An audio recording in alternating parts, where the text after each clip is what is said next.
Good morning all of you. और आप सब लोग कैसे हैं? अच्छे हैं, समझ में आ रहा है। घर ही पे रहिए और हमारे मैथ का एंजॉय लेते रहिए। ठीक, हमारे एलसीएम एंड एचसीएफ का दो वीडियो अपलोड हो गए हैं, उसको देखिए। बहुत ही बेसिक कॉन्सेप्ट मैंने स्टार्ट किया था, आज मेरा तीसरा वीडियो है। इसमें हम लोग एलसीएम और एचसीएफ से रिलेटेड अलग अलग 3 टाइप के आप क्वेश्चन जान गए हैं। इसमें एलसीएम और एचसीएफ को मैं मिक्स करके जितने क्वेश्चन बनते हैं उसको मैं इसमें बताऊंगा। ठीक, चलिए आइए हैं क्वेश्चन देखते हैं। आपका पहला क्वेश्चन ये है, 5 अंकों की सबसे छोटी संख्या ज्ञात कीजिए जिनमें 4, 7, 10 और 12 से भाग देने पर शेष हमेशा कुछ न बचे। मतलब आपको ऐसी 5 अंकों की छोटी से छोटी संख्या बतानी है जिसको 4 से, 7 से और 10 से और 12 से भाग दें तो शेष कुछ नहीं बचेगा, मतलब पूरा पूरा कट हो जाएगा। चलिए आइए देखते हैं। सबसे पहले क्या लेना है हमको, 4, 7, 10 एंड 12 का एलसीएम लेना है। एलसीएम लेंगे आप, कितना होगा जानते हैं, 12 है। 12 में 2 4 आ रहे हैं, 2 और 6 आते हैं, या 4 गुणे 3 होता है 12। ठीक, इसमें 2 गुणे 5, 2 तो है ही, इसमें 2 तो 12 नहीं, 5 नहीं, तो 5 से गुणा कर देंगे। इधर आते हैं 7, इसमें 7 आया नहीं आया, और गुणा कर दीजिए, बचा 4, 4 तो इसमें ही। तो 12 पंचे 60, 60 गुणे 7 तो 420। इसका एलसीएम कितना आया, 420। ठीक ठीक, तो 420 तो पूरा पूरा कट जाएगा इससे। ठीक, हमारे एक तरफ से आंसर आया 420, लेकिन इसमें एक इस टाइप का आप क्वेश्चन कर चुके हैं, लेकिन 5 अंकों की बड़ी से बड़ी एक्स्ट्रा जोड़ रहा है। तो ठीक है, 5 अंकों से अगर छोटी से छोटी कहेगा तो 1 और उसके बाद 4 0 0 0, 5 डिजिट हो जाएगा। बड़ी से बड़ी पूछेगा तो 9 9 9 कर देंगे, दोनों टाइप के पूछते हैं। तो छोटी पूछा इसमें तो आपको 420 लेना है, और यहाँ पे 5 अंकों की सबसे छोटी संख्या 1 2 3 4 4 0 1, ये हो गए 5 डिजिट के। डिवाइड कर लेंगे, जितना शेष आएगा तब आगे करते हैं। कैसे, तो 420 100 है तो 1000 ले लेंगे, 420 गुणे 2 कितना होगा, 840। ठीक, 840 घटाएंगे तो कितना बचेगा, यहाँ पे 0 गया, 10 में से 4 गया 6, 9 में से 8 गया 1। क्लियर, अब एक 0 बचा है उसको भी ले लेंगे। अब कितने बार जाएगा, देखिए 4 चुको 16, 4 बार करेंगे तो ज्यादा होगा, कितने बार ले जाएंगे आप, 3, ये सब जानते होंगे। तो 42 दिया 126। ठीक है, सेपरेट कर देते हैं, तो यहाँ पे देखो 40 आएगा, 10 में से 4 गया 10 में से 6 गया 4, यहाँ 5 बचा, 5 में से 2 गया 3, ये कर दिया पूरा। क्लियर है? ठीक, अब आप बताइए, इसमें अगर लिखेंगे आप 10,000 तो इसमें 340 शेष बच रहा है, हमको शेष नहीं बचाना है। अगर यहाँ पे कुछ नंबर और जोड़ दें जिससे 420 पूरा पूरा कट जाए, आपका काम हो जाएगा। तो आपको बस इतना देखना है इसमें कितना जोड़ दें कि 420 हो जाए। तो अब साइड में क्या करेंगे, 420 में से कितना घटा लेंगे, 340 घटा देंगे। क्यों, मतलब इसका अब ये सब इतना लिखना नहीं है आपको, खाली इसका डिफरेंस लेना है। ठीक, तो 420 है, 340 घटाएंगे, कितना बचा आपका, ये 0, 12 में से 8 गया 8, यही तो बचेगा, यहां पूरा कट गया 80। इसका मतलब अगर 80 आप इसमें जोड़ देंगे तो 420 से एक बार और 3 की जगह 4 बार पूरा पूरा कट जाएगा। 420 चौको करेंगे तो पूरा पूरा कट जाएगा। ठीक, तो बस आपका आंसर हो गया। आंसर ये कैलकुलेशन ऐसे ही है, 80 आया एक्स्ट्रा, तो आप लिखेंगे क्या, 1000, या छोटी से छोटी संख्या, छोटी संख्या कौन सी होगी, 5 अंकों की जो पूछा है आपने, छोटी संख्या 1000 तो है ही, सॉरी 10,000 तो है ही, प्लस 80 और उसमें जोड़ देंगे तो कितना आएगा। क्लियर, तो ये ऐसी संख्या है जो 4, 7, 10 और 12 से पूरी पूरी कट जाएगी, शेष कुछ नहीं बचेगा। कितने अंकों की, 5 अंकों की। इसी तरह अगर बड़ी से बड़ी पूछता तो हम यहाँ पे क्या लिखते हैं, 9 9 9 9 लिख देते हैं। ठीक, चलिए आइए बड़ी से बड़ी भी एक देख लेते हैं। नेक्स्ट क्वेश्चन, नेक्स्ट क्वेश्चन आपके सामने है, 4 अंकों की सबसे बड़ी संख्या ज्ञात कीजिए जो 12, 24 और 72 प्रत्येक संख्याओं से पूर्णतः विभाजित हो। तो पिछले क्वेश्चन में आपसे छोटी से छोटी पूछा था, इसमें बड़ी पूछा है। क्लियर, आइए देखते हैं इसको भी, सेम वही पैटर्न है। तो 4 अंकों की बड़ी से बड़ी कह रहा है, ये सबसे बड़ी कह रहा है, ठीक। तो 9 9 9 ले लेंगे 4 बार। फिलहाल पहले इसका एलसीएम निकालिए आप, 12, 24 और 72 के एलसीएम। इसका एलसीएम कितना आएगा आपका? हमने कहा सबसे बड़ी नंबर ले लीजिए। अब देखिए इसमें 24 या 72 होता ही है, 12 छक्का 72 होता ही है, कोई दिक्कत नहीं, यही आपका एलसीएम हो गया। आपको ये आ गया एलसीएम, ये ऐसी संख्या जो 12, 24, 72 से पूरा पूरा कटेगी, बट यहाँ 4 अंकों की कहा है तो आप 4 अंकों की निकाल लेंगे। 72 बड़ी से बड़ी कहा है तो 4 अंकों की बड़ी से बड़ी ये होता है, 72 एकम 72, 9 में से 2 गया 7, 9 में से 7 गया 2, 1 9 हासिल ले लेंगे। क्लियर? 7 चौको 28 होता है, तो 7 या 21 3 बार जाएगा, क्यों? तो 7 या 21 हो गया और 3 6 ये हो गया। क्लियर? 9 में से 6 गया 3, 7 में से 1 गया 6, 63। कोई दिक्कत? ठीक। इसके बाद आप 1 9 और ले लीजिए, 1 9 ये 1 9 ये 3 चौथा ले लिया। अब 7 का ऐसा पढ़ा है 63 से ज्यादा हो, जानते हैं आप लोग, तो 7 8 56, ठीक। तो 8 दूनी 16 और 8 से 56 1 57, ये सब जानते हैं ना। तो ये 3 हो गया, यहाँ पे 7 में 13 में 7 गया 6, 63 होता आपका। क्लियर? तो आपको बड़ी से बड़ी और छोटी से छोटी संख्या पूछेगा तो बस एक चीज ध्यान देना है। अब आप सबसे बड़ी संख्या यही है, अब इसमें आप एक भी जोड़ेंगे, इसमें अगर 9 9 9 5 बार 4 बार लिखा, अगर एक भी जोड़ेंगे तो तुरंत 4 अंकों की जगह 5 अंक की बन जाएगी, ठीक। तो अब इसमें हम जोड़ नहीं सकते, घटा ही सकते हैं। तो बड़ी से बड़ी अगर पूछ रहा है तो आपको करना क्या है, जितना 9 9 9 आया है 5 4 अंकों की बड़ी से बड़ी, जितना शेष बचे बस आप उसको सेपरेट कर दीजिए। अगर ये हट जाएगा, क्यों, अगर ये घट जाएगा पूरा हटा देंगे तो जितना आएगा 138 से 72 कट करेगा, नहीं करेगा पूरा पूरा, मतलब 72 से पूरा पूरा कट जाएगा। दिक्कत क्या कर रहा है, खाली ये शेष बच रहा है, शेष हम हटा देंगे बस। कितना आएगा, 9 में से 6, 9 में से 6 गया 3, बचा क्या 99, ये आपका आंसर। बात क्लियर? तो छोटी से छोटी और बड़ी से बड़ी में दो चीज है, जब छोटी से छोटी पूछेगा तो इसका डिफरेंस करके तब छोटी वाली संख्या से घटाते हैं। इसमें खाली बड़ी से बड़ी जब पूछेगा आपसे तो आपको कुछ नहीं करना है, जो 4 अंक या 5 अंक 6 अंक जो पूछेगा उसको लिखेंगे और जितना शेष आएगा उसको आप घटा देंगे। क्लियर? ठीक। तो ये छोटी से छोटी और बड़ी से बड़ी संख्या कोई भी पूछेगा तो आप कर लेंगे, ठीक। अब आते हैं नेक्स्ट टाइप का क्वेश्चन, देखते हैं।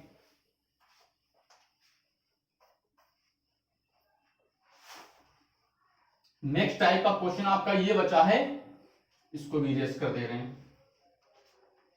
नेक्स्ट टाइप का क्वेश्चन ये है, आपको देगा दो संख्याएं और एलसीएम और एचसीएफ, 4 चीज होता है। फार्मूला पहले देख लीजिए, उस पे बेस पे कितने क्वेश्चन पूछते हैं। मान लीजिए प्रथम संख्या इंटू द्वितीय संख्या इक्वल टू एलसीएम किनका, इन्हीं का, इंटू एचसीएफ।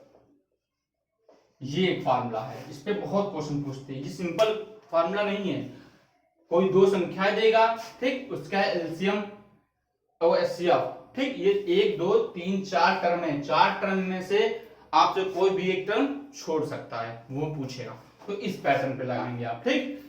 प्रथम संख्या गुणे द्वितीय संख्या इक्वल टू उसका एलसीएम और उसका एचसीएफ।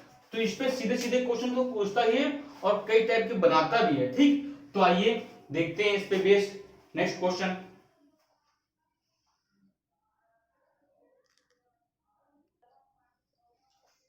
आपका क्वेश्चन है, दो संख्याओं का गुणनफल 864 है तथा उनका मासा 12 है, तो उन संख्याओं का लासा ज्ञात कीजिए। तुरंत आपने पढ़ा है अभी कि दो प्रथम संख्या मान लीजिए ए है, द्वितीय संख्या बी है, इंटू उनका एलसीएम इंटू एचसीएफ, यही तो पढ़ा है आपने, ठीक। तो इसी तरह निकाल लीजिए। तो दो ए इंटू बी, दो संख्याओं का गुणनफल पहले से दे दिया है, अलग अलग संख्या नहीं दिया है, इसने मल्टीप्लाई कर ही के दिया है, ठीक। तो कोई दिक्कत नहीं। एलसीएम निकालना है आपको, एचसीएफ कितना दिया 12, तो यहां से 12 से कट कर देंगे, 12 सत्ते 84 और कितना बचा 2, 12 दूनी 24। तो ये क्या आ गया आपका एलसीएम। बात क्लियर है, कोई दिक्कत? इसी में ये तो सिंपल था, इसी में अगर ये पूछ लेता उन संख्याओं को ज्ञात कीजिए, इसी में अगर पूछ लेता कि उन संख्याओं को ज्ञात कीजिए, तब कैसे निकालते हैं आप? तो ठीक है, इसकी शॉर्ट इसमें लीजिए, आते हैं नेक्स्ट क्वेश्चन पे। नेक्स्ट क्वेश्चन आपका ये है, दो संख्याओं का गुणनफल 1960 दिया है तथा उनका मासा 14 दिया है। आपसे पूछ रहा है उन संख्याओं को ज्ञात कीजिए। अब आपको सेपरेट संख्या निकालना है। देखिए इस तरह का क्वेश्चन बहुत पूछता है, बहुत ही ध्यान समझिएगा। आपको पता है मासा कितना है 14। अच्छा ये बताइए कोई भी संख्या है, मान लीजिए 12 और 16, ठीक। अगर दो संख्या 12 16, आपका इसका एचसीएफ कितना आएगा 4, ठीक। तो ये जानते हैं आप, जो एचसीएफ होता है इसमें एक चीज देखने वाली है कि जो ये संख्या है आपकी दिया है 12 और ये जो 16 दिया है, तो ये भी 4 का मल्टीपल होगा, तो ये भी 4 का मल्टीपल होगा। कहने का मतलब ये है जो संख्याएं होती है वो हमेशा एचसीएफ का मल्टीपल होती हैं। जो संख्याएं होती हैं वो एचसीएफ का मल्टीपल, मतलब 4x ये 4y, ठीक। समझ में आ रहा है? कहने का मतलब ये है जो दो संख्याएं दिया होता है 2 या 3 कुछ भी, वो हमेशा एचसीएफ का जरूर मल्टीप्लाई होंगी, तभी तो कॉमन हो रहा है एचसीएफ। तो अगर हमको लिखना है संख्याएं कुछ टाइप की, तो एचसीएफ है तो 4x एक संख्या हो जाएगी, दूसरी अगर मानना है संख्या तो दूसरी 4y हो जाएगी। तो हमको x और y की अगर वैल्यू पता चल जाए तो संख्या निकल जाएगा। क्यों? तो यहाँ पे देखेंगे 4 को किससे गुणा करें कि 12 हो जाए 3 से, यहाँ पे 4 को किससे गुणा करें कि 16 हो जाए 4। तो अगर कोई पूछे x और y, तो x और y 3 और 4 है, ठीक। तो बस आपको इतना ध्यान देना है, कोई संख्या को अगर मानना है उसका एचसीएफ दिया है तो एचसीएफ का मल्टीपल करके मानेंगे। एचसीएफ 4 दिया तो 4x 4y मान लेंगे, 5 दिया तो 5x 5y टाइप का मान लेंगे। तो उसी पे बेस क्वेश्चन है ये। आइए चलिए देखते हैं। दो संख्याओं का गुणनफल कितना दिया है, ठीक है, तो आप लिख लेंगे 1960, ठीक। आपसे पूछा गया है मासा दिया है और संख्याएं पूछी। जब संख्याएं पूछेगा तो हम 14x और 14y टाइप का मान लेंगे अपने आप से, ठीक, कि पहली संख्या ये है, दूसरी संख्या ये है। समझ में आया? समझ में आ रहा ना? दो संख्याओं का गुणनफल ये दिया है, आपने पढ़ा क्या है? दो संख्याओं का गुणनफल, दो संख्याओं का गुणनफल equal to LCM into HCF. तो हमको दिया दो संख्याओं का गुणनफल तो दिया ही है, क्यों? अब हमको पूछा क्या है? ये एलसीएम एचसीएफ निकालना नहीं है आपको, संख्याओं को पूछा है। तो दो संख्याओं का गुणनफल जो होगा, जो उसका एकदम एचसीएफ से मल्टीपल करके तो होगा, मैंने बताया है। तो इसकी जगह हम दो संख्याओं को गुणनफल और जो इसका एचसीएफ है, दोनों संख्या क्या होंगी उसके एचसीएफ का प्रोडक्ट होंगी। तो एचसीएफ इंटू एक्स और दूसरा एचसीएफ इंटू वाई। तो ये भी एक संख्या है, ये भी एक संख्या है, तो इससे हम निकाल लेंगे। क्लियर? तो आइए देखते हैं। हमको एक्स और वाई की वैल्यू पता चल जाए तो हम इसको निकाल सकते हैं, ठीक। तो आइए देखते हैं कैसे निकलेगा। यहां से 14 से कट करेंगे, 14 का स्क्वायर होता है 196, तो इतना आएगा। ये 14 से कट करेंगे कितना आएगा 10। तो x और y की वैल्यू 10 आ गई, x और y। तो यहां से आप x और y देख सकते हैं। 10 का मतलब कितना होता है 5 गुणे 2। क्यों?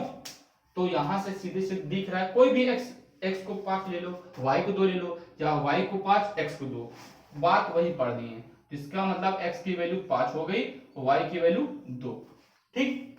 x की वैल्यू 5, y की वैल्यू 2। 10 गुणे 1 भी लिख सकते थे, क्यों? तो x की 10 होती, y की 1 होती, ठीक। तो भी ये भी देख लो, जैसे इसको 10 है, 10 को 10 गुणे 1 भी तो लिख सकते हैं। तो x की 10 ले लीजिए, y की 1 ले लीजिए, बस। और कोई पॉसिबिलिटी बन सकती है? नहीं। अब ये मत कहिएगा कि y की 2 x की 5, यहाँ पे y की 1 x की 10। क्वेश्चन वही आना, जैसे 10 और 12 दो संख्या हैं, आ गई आपकी। तो 12 और 10 ये भी एक संख्या, तो दोनों का मतलब तो वही है, तो इसलिए हम इसको आपस में नहीं चेंज करेंगे, ठीक है, खाली पॉसिबिलिटी देखेंगे। ये समझ में आया? तो संख्या क्या हो जाएंगी, हमने माना क्या 14x 14y टाइप की, तो 14x का मतलब कितना हो गया, x की वैल्यू 5, 14 पंचे 70, एक संख्या ये होगी। y की वैल्यू 2 है तो 14y, y की वैल्यू 2, 14 दूनी 28, तो एक संख्या ये होगी।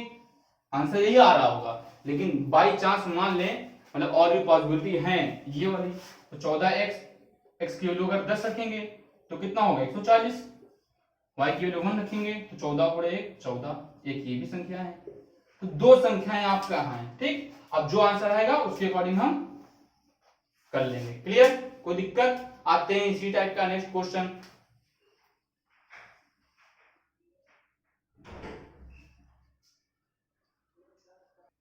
नेक्स्ट क्वेश्चन आपका ये है, दो संख्याएं दी हैं बट उनका रेशियो क्या दिया है, 3:4 के अनुपात में है। उनका मासा 4 दिया है तो उनका लासा पूछता है, तो वही पुराना अपना मेथड, प्रथम संख्या इनटू द्वितीय संख्या।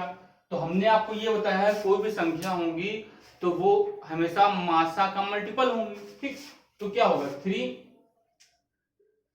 और 4 है, तो रेशियो दे दिया है, तो आप फिर से बता रहे हैं 12 और 16 है, इसका एचसीएफ कितना आएगा 4 आएगा, ठीक। तो ये एचसीएफ है वही कट करता है, अगर उसको डिवाइड करेंगे 12 और 16 तो देखिए 4 चको 16 और 4 3 12, तो कटा क्या आपका एचसीएफ। तो अगर कभी रेशियो में देगा तो आपको बस इतना ध्यान देना है, मासा से मल्टीप्लाई कर देंगे तो आपका नंबर निकल जाएगा। अभी देखो 3:4 दिया है रेशियो, ये अगर 4 से मल्टीप्लाई कर दीजिए तो 4 3 12, 4 4 16, तो ये संख्या निकली है निकली। तो आपको जब रेशियो देगा और मासा भी दिया है तब एक्स वाई नहीं मानेंगे, आप क्या मानेंगे, सीधे मासा से मल्टीप्लाई कर देंगे तो आपकी संख्या निकल जाएगी, ठीक। तो आइए देखते हैं, 3:4 दिया है, मासा से मल्टीप्लाई कर देंगे, 3 into 4 ब्लैक से कर दे रहे हैं जिसमें पता चले, और ये 4 into 4। क्लियर? ये प्रथम संख्या होगी, ये द्वितीय संख्या। इक्वल टू मासा गुणे लासा, तो मासा दिया है 4 और लासा निकालना है, मतलब एलसीएम। क्लियर? इसको देखते हैं, तो 4 से ये 4 कट गया, एक 4 कट गया, सब इंटू में तो है, तो एलसीएम कितना आ गया आपका, मल्टीप्लाई कर दीजिए, 4 3 12 चौको 48, कोई ऑप्शन नहीं है, कर दीजिए, ठीक। आप ऐसे भी कर सकते थे रेशियो से कि 3 चौको 12, 12 का मल्टीपल आएगा और इसमें 2 ये 4 भी आएंगे, क्यों 4 गुणे 4 करके, तो आप डायरेक्ट इसमें जैसे फंस रहे हैं ऑप्शन 1 2 3, ठीक। जैसे मानो नहीं फंस रहे हैं तो ये जानो हमेशा इनका मल्टीपल जो रेशियो है उनका मल्टीपल हमेशा रहेगा। क्लियर? बाकी ये तो इजी है ही। आइए देखते हैं नेक्स्ट क्वेश्चन आपके सामने है, दो संख्याओं का योग 36 है तथा उनका मासा 4 है, तो इस तरह की कितनी संभावनाएं, मतलब उनके पेयर की कितनी संभावनाएं बन सकती हैं, कि ऐसे दो पेयर बनाने हैं जिनका मासा 4 है और उनका योग कितना है 36। क्लियर? तो इसको इंपॉर्टेंट कर लीजिए, बहुत अच्छा क्वेश्चन है। हमने बताया था जब कभी मासा दिया हो तो आप संख्याएं किस तरह मानेंगे, मासा का मल्टीपल, ठीक। तो यहाँ पे क्या दिया, आपको योग दिया है तो हम तुरंत एक संख्या 4x मान लेंगे, दूसरी संख्या 4y। क्लियर? दिया क्या है, गुणनखंड तो दिया नहीं है, योग दिया है, इसलिए हम योग का कर देंगे 36। ये प्रथम संख्या, ये दूसरी संख्या, योग 36। बात क्लियर? 4 कॉमन कर लेंगे अगर तो आएगा x plus Y equal to 36, 4 9 36, x plus Y equal to 9। आपको x और y के ऐसे पेयर बनाने हैं कि जिनका योग 9 हो जाए, तो आप देखो 1 8 ले सकते हैं, 2 7 ले सकते हैं, क्यों 3 6 ले सकते हैं, 4 5 ले सकते हैं, 5 4, अब 5 4 फिर से 3 6 3, तो ये सब रिपीट करेगा ना। हमने बताया था 4 और 8 एक संख्या है, तो 8 और 4, तो ये मतलब तो वही है, तो 4 8 दो संख्या एक है, ये भी दो संख्या वही चीज तो है, तो इसको बार बार रिपीट नहीं करेंगे, ठीक। तो ऐसे इसको छोड़ देंगे, ये वाली लाइन इसको यहीं पे इरेज कर दीजिए। बात क्लियर? तो 4 संख्या बनी, बट इसमें एक चीज और ध्यान देना है, जो आप ये दोनों पेयर बनते चले आ रहे हैं, इन दोनों में हमेशा कॉमन कुछ नहीं हो, मतलब दोनों ऐसे प्राइम नंबर हो, इन दोनों में कोई कॉमन फैक्टर ना बने। अगर कॉमन फैक्टर बन रहा है तो वो संख्या हम नहीं लेते हैं इसमें। तो 1 8 में कोई कॉमन है नहीं है, ये भी ध्यान देना है। 2 7 में कोई कॉमन है नहीं है, बट 3 और 6 में 3 कॉमन है, तो इसको नहीं लेंगे। तो ये और 4 5 में भी कोई कॉमन है, कितने 1 2 3, तो आपका आंसर कितना हो गया 3। बात क्लियर? ठीक, सीधे सीधे था, ऐड किया एचसीएफ का मल्टीपल मान के और पेयर बना लिया इस तरह। तो इसमें योग पूछा है, इसी तरह आपका मल्टीपल भी आता है। ठीक, आइए नेक्स्ट क्वेश्चन मल्टीपल पे आपका लास्ट क्वेश्चन है, आइए देखते हैं। दो संख्याओं का गुणनफल 2535 है, उनका मासा 13 है, तो संख्याओं को निकालना है। वो योग दिया था, इसमें आपका मल्टीपल दिया है। तो हमने कहा था जो संख्याएं होती हैं तो वो हमेशा मासा का मल्टीपल होती हैं। तो क्या मान लेंगे हम 13x और 13y दो संख्याएं हैं, लेकिन इसमें गुणनफल दिया है तो आप गुणनफल निकाल लेंगे। ठीक, कितना दिया है 2535। बात क्लियर? यहां से देखिए 13 से पूरा पूरा कटेगा, क्यों 13 13, कितना बचा आपका 12। ठीक, 13 9 117, कितना बचा आपका 8, 13 बच्चे सॉरी 6 बचा। ठीक, 13 बच्चे 65। फिर से 13 से कट करेंगे, 13 कम 13, कितना बचा 13 बच्चे 65। बात क्लियर? तो x और y, x इंटू वाई आपका कितना आया 15। बात क्लियर है? तो x y 15 आया, तो आपको x y निकालना है। आप पॉसिबिलिटी निकाल सकते हैं ऐसे, कितना आएगा 1 3 5 हो सकता है, 3 गुणे 5 15 होता है। एक और हो सकता है, 1 और 15 भी तो हो सकता है, 1 गुणे 15 15 होता है। इसके अलावा कोई पॉसिबिलिटी नहीं है। ठीक, तो आपसे उन संख्याओं को पूछा है, अगर पॉसिबिलिटी पूछता तो 2 आते, लेकिन संख्याएं पूछा है तो आपकी एक x की वैल्यू कितनी आई है 3 आई है, और y की वैल्यू 5, दूसरी x की वैल्यू 1 और y की वैल्यू 15। आपसे पूछा संख्याएं तो आपकी कितना 13x है और 13y। ठीक, तो संख्याएं आप निकाल सकते हैं, पहले इससे निकालेंगे हम। ठीक, ऑप्शन में देखेंगे जो होगा लिख लेंगे। x की वैल्यू 3 है तो 13 3 39, y की वैल्यू 5 है, 13 5 65। एक ये हो गई आपकी। इससे निकालते हैं, x की वैल्यू 1, 13 कम 13, y की वैल्यू 15। ठीक, तो 13 गुणे 15 कितना होता है 15 3 45, 4 और 4 15 कम 15 और 4 19। ठीक, तो एक संख्या ये, एक संख्या ये, दो पेयर बने आपके। ऑप्शन देखेंगे, ये वाला है तो इसमें टिक कर देंगे, ये वाला है तो इसमें। ठीक, तो ये आपका मोस्टली क्वेश्चन जो फॉर्मूले बेस हैं वो हो गए हैं। आपका नेक्स्ट वीडियो रहेगा जिसमें जो अलग अलग टाइप के क्वेश्चन आते हैं, बेल वाला आता है, ठीक, और फर्स्ट वाला पूछता है मैक्सिमम मिनिमम, तो उसको हम नेक्स्ट वीडियो में देखते हैं। ठीक है, तो आप घर पे रहिए, ख्याल रखिए, बाय।